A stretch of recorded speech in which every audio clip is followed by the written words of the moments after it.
Imagine waking up one morning, living your life like any other day, only to have it stolen from you in an instant. 30 years, gone. Not because you did something wrong, but because of the color of your skin, because of a justice system that doesn't care about innocence, only convictions. Anthony Ray Hinton was sentenced to die for a crime he didn't commit. No evidence, no fair trial, no chance to prove the truth. 30 years on death row. 30 years of hearing men take their last breaths. 30 years of knowing he could be next. But here's the part they don't tell you. They didn't break him. They tried. They stole his freedom, his youth, his mother's final years. But they could never take his hope. And in the end, that hope won. This is the story of a man who refused to be forgotten, a man who fought back against a system designed to bury him, and now his voice is louder than ever, because this isn't just his story. It's a story about justice, survival, and the power of never giving up. And if you think something like this could never happen to you, think again. Stay with me. You need to hear this. The Alabama heat lingered thick in the air, pressing against Anthony Ray Hinton's skin as he leaned back in the wooden chair on his mother's porch. The scent of honeysuckle drifted through the yard, mixing with the distant sizzle of someone frying chicken down the street. This was home, safe, familiar.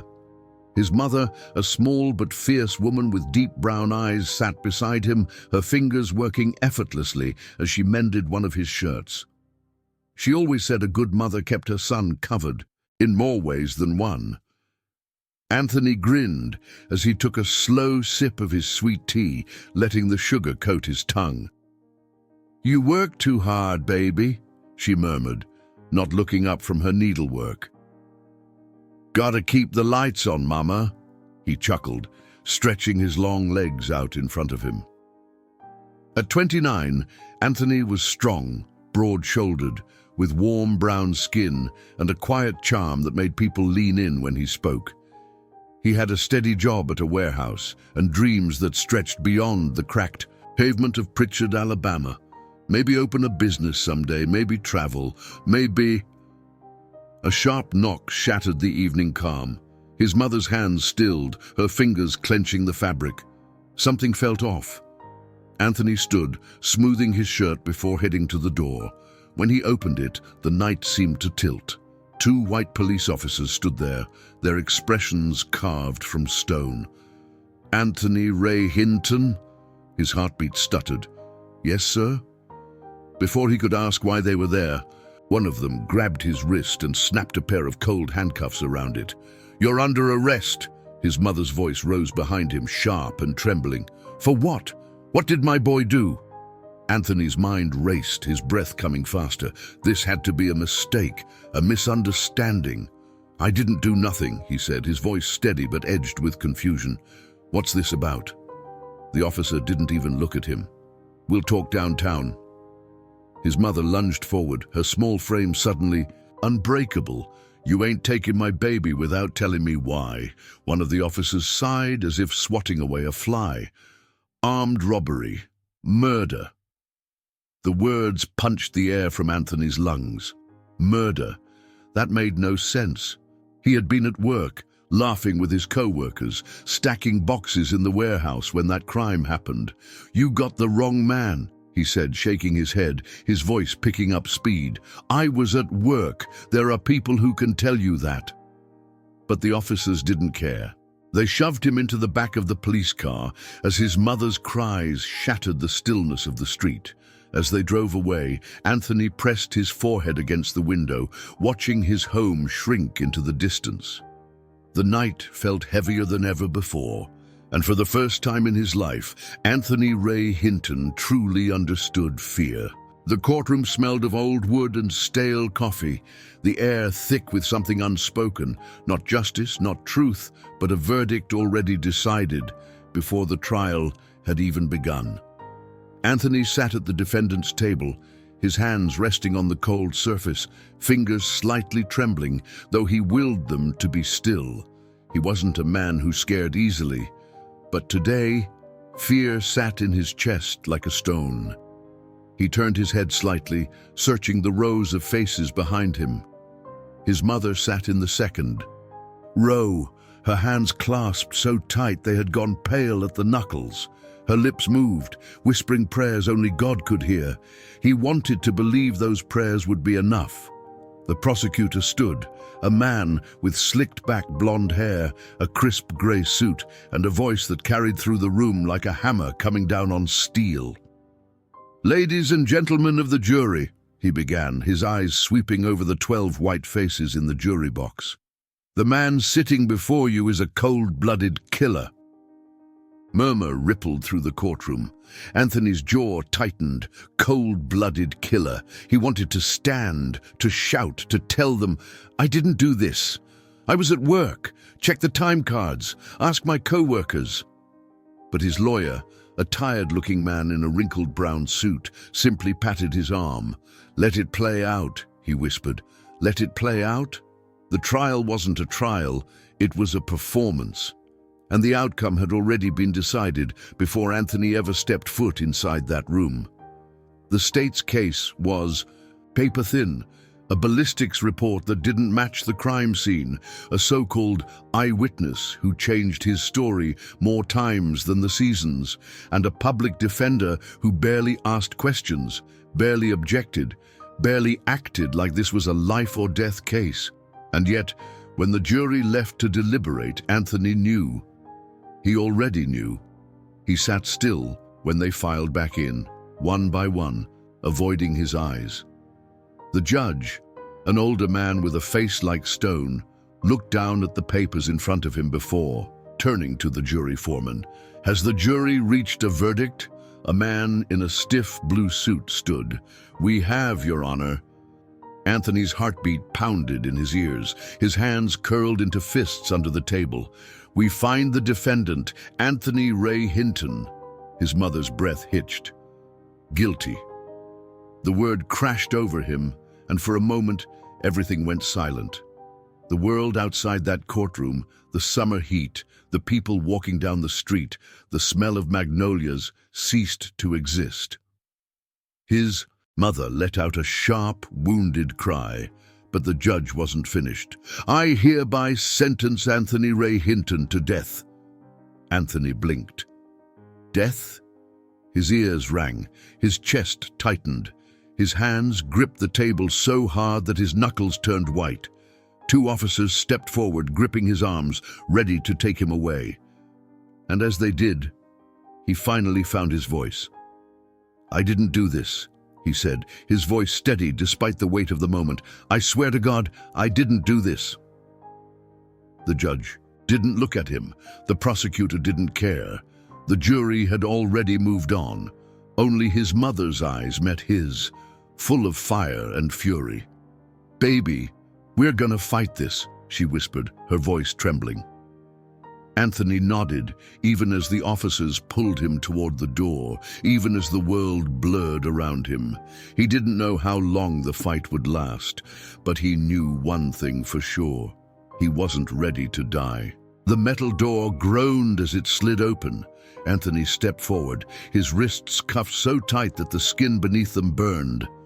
The hallway ahead was long and dimly lit, the fluorescent lights overhead flickering like a dying heartbeat. The air smelled of sweat, metal, and something else. Fear. This was Holman Prison. This was death row. The guard beside him didn't speak as they moved down the corridor, but Anthony could hear voices, low murmurs, sharp whispers. And then, from somewhere deep in the darkness, a man screamed. Not a regular scream, not a sound of pain or anger. It was something else, something raw, something hollow. A guard unlocked a heavy iron door. "Cell 8, this is home," he muttered, shoving Anthony forward. Anthony barely had time to catch his balance before the door slammed shut behind him. He turned, looked around. A bed, a toilet, a sink, barely enough space to stretch his arms. The walls were covered in scratches, names, prayers, words carved in desperation, a story told in silent screams. Anthony took a slow breath and closed his eyes. This isn't real. This can't be real. But then, from beyond the bars, he heard a whisper. New guy. Anthony opened his eyes. A man in the next cell, skin dark like his, eyes tired, body thin, studied him through the bars. You believe in God, brother? Anthony swallowed hard. Yeah. The man nodded, as if that was the only answer that made sense. You're gonna need him in here? Anthony didn't sleep that night, or the next, or the next. He learned the routine fast, 3 steps from the bed to the toilet, 5 steps from one side of the cell to the other, 2 meals a day, if you could call them that, and always the sound of the death clock ticking. Men disappeared, one by one, some he had spoken to, some he had laughed with. Then, one night, the lights flickered. The hum of electricity crackled through the air. Anthony's stomach twisted. Someone was about to die. The prison fell silent. Even the toughest men on death row held their breath. Then came the sound, a loud mechanical click. The switch had been pulled. The lights flickered again. The next morning, Anthony saw the empty cell 2 doors down. A man who had been there yesterday was now just a memory, and Anthony realized something. This place wasn't just meant to hold men, it was meant to break them. The world outside moved forward, but inside Holman Prison, time stood still. Anthony marked the years in pencil, small, thin lines scratched onto the wall beside his cot. Each one a reminder that he was still breathing, still fighting. But death row had a way of stealing more than just time. It stole voices, because who do you talk to when everyone around you is waiting to die? It stole light, because the only sun Anthony saw was through a small barred window, the rays never quite reaching. The corners of his cell, and worst of all, it stole people, one by one. The sound of the electric chair testing became part of the routine. A loud hum, a flicker of lights, the final warning before another man was erased from existence. One morning, Anthony pressed his forehead against the bars, staring at the cell across from his. The man inside was quiet, sitting on his cot, staring at nothing. Lester. They had shared stories, laughed about life before prison. He was one of the few who made this place feel a little less like a graveyard, but tomorrow Lester wouldn't be here. Anthony's chest tightened. He hated this, hated the waiting, hated the silence that followed. The next morning, the guards came. Lester stood, no fight in him. Before they took him away, he turned his head, his tired eyes meeting Anthony's. "Tell my story," he said softly. Then he was gone. That night, Anthony laid on his cot, staring at the ceiling, his chest hollow. How much longer could he survive this? Then came the letter. The paper was crisp, the handwriting unfamiliar. He turned it over in his hands before opening it. A single name stood out, Bryan Stevenson, a lawyer, a man who fought for the innocent, a man who believed Anthony wasn't supposed to be here. For the first time in years, Anthony let out a breath he hadn't realized he was holding. Maybe, just maybe, hope wasn't dead yet. The letter sat on Anthony's lap, his fingers tracing over the ink like it was a lifeline. Bryan Stevenson, Equal Justice Initiative. He had heard whispers about him before, a lawyer who fought for the ones nobody else cared about, the forgotten, the discarded, the innocent. Anthony exhaled, pressing his back against the cold prison wall. Don't get your hopes up. That's what death row had taught him. Hope is dangerous. Hope gets men killed. But something about this letter, it felt different. Days passed before the guards came to escort him to the visitation room. The door creaked open, and there he was. Bryan Stevenson, a man with kind eyes, dark skin, a sharp suit. But something deeper than that, a quiet, unshakable determination. Anthony sat down slowly, his shackles clinking against the floor. He studied the lawyer across from him. You believe I didn't do it? The words felt foreign in his mouth, like they didn't belong. Bryan nodded without hesitation. "I do." Silence. Anthony had spent 3 decades watching people look at him like a criminal, like a dead man walking, but here was someone staring at him like he mattered. "The evidence against you is weak. It always was," Bryan continued, his voice calm but firm. "The bullets, they said, matched your mother's gun. The tests were flawed. The state knew that." Anthony clenched his jaw. He had known this all along, of course. But hearing it out loud from someone who wasn't his mother, from someone who had the power to do something, it lit a fire inside him. Bryan leaned forward. "We're going to fight this, but it won't be easy." Anthony exhaled, his fists tightening on the table.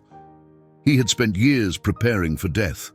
Now, for the first time, he had to prepare for something even harder: the fight for freedom. The fight for freedom was never going to be easy. Anthony had learned that years ago when he first stepped into Holman Prison and felt the world turn its back on him. But this time, he wasn't alone. Bryan Stevenson wasn't just any lawyer. He was relentless. He wasn't afraid to walk into courtrooms where justice had never set foot. And now he was standing before the judges of the Alabama Supreme Court, holding evidence that should have freed Anthony decades ago. The bullets didn't match. The forensic reports were flawed. There was never a case against him to begin with. Anthony sat in his tiny cell, gripping the edges of his cot as he waited for news. He had been here before. Hope knocking at his door, only to be crushed under the weight of a system that refused to admit its mistakes. Then, one afternoon, footsteps echoed down the corridor. A guard appeared at his bars, face unreadable. "You got a visit." Anthony stood, his body moving on instinct, though his mind swirled with uncertainty. Minutes later, he was sitting across from Bryan once again. But this time, something was different. Bryan placed his hands on the table and met Anthony's eyes. "The Alabama Court of Criminal Appeals has overturned your conviction." Anthony blinked. His hands trembled against the cold metal of the table. "Say that again." Bryan's lips twitched in a small, rare smile. "You're getting out, Anthony. You're going home." For 30 years, Anthony had imagined this moment, what it would feel like, what he would say. But now, all he could do was sit there trying to understand how it was possible to lose so much time and still be expected to move forward. He swallowed hard, pressing a hand over his mouth as his vision blurred. He wasn't going to die in this place. For the first time in 3 decades, the walls of Holman Prison weren't closing in. They were about to open. The gate groaned as it slid open. For 30 years, Anthony Ray Hinton had dreamed of this moment. He had imagined himself walking out of Holman Prison, breathing air that didn't smell of steel and sweat, feeling sunlight that wasn't broken by bars. But now that he was here, free, he realized something. The world hadn't been waiting for him. It had moved on. Anthony stepped forward, blinking against the harsh midday sun. His clothes hung loose on his body, the same uniform he had worn for decades, now sagging over a frame that had grown thinner, older. The sound of cars rushing by made his chest tighten. He hadn't heard that sound in so long. It felt foreign, almost too loud. His breath came short, his fingers twitching. What now?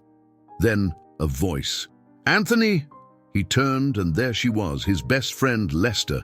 The man who had never stopped believing in him, who had visited him, written to him, fought for him. Lester's face had changed, lines deeper, hair peppered with grey, but his eyes were the same. Anthony took one step forward, then another, before Lester pulled him into the tightest hug of his life. For the first time in 30 years, Anthony let himself break. Tears ran down his face as he gripped his friend's shoulders. He was real, this was real. Lester pulled back, smiling through his own tears. "Come on, brother, let's go home." Home. The word hit him like a brick. Anthony glanced around, heart pounding. Where was home? His mother was gone. The house he grew up in? Torn down. Even the streets looked different. New stores, different cars, faces he didn't recognize.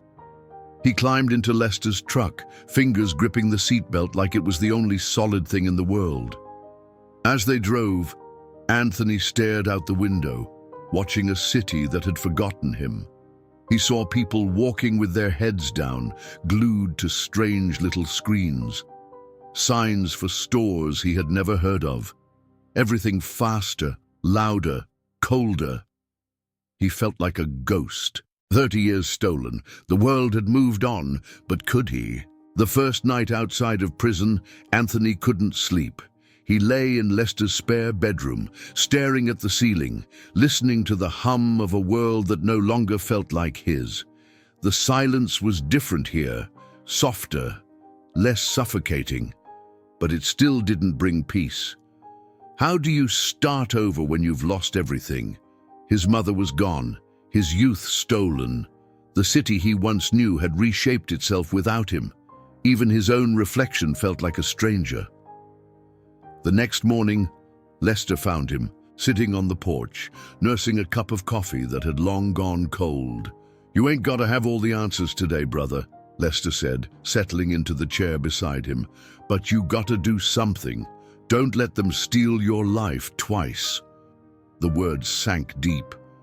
Anthony clenched his jaw, staring at his hands. For 30 years they had told him he was nothing but a prisoner, a dead man walking, but he wasn't dead. He was here, and maybe that meant something.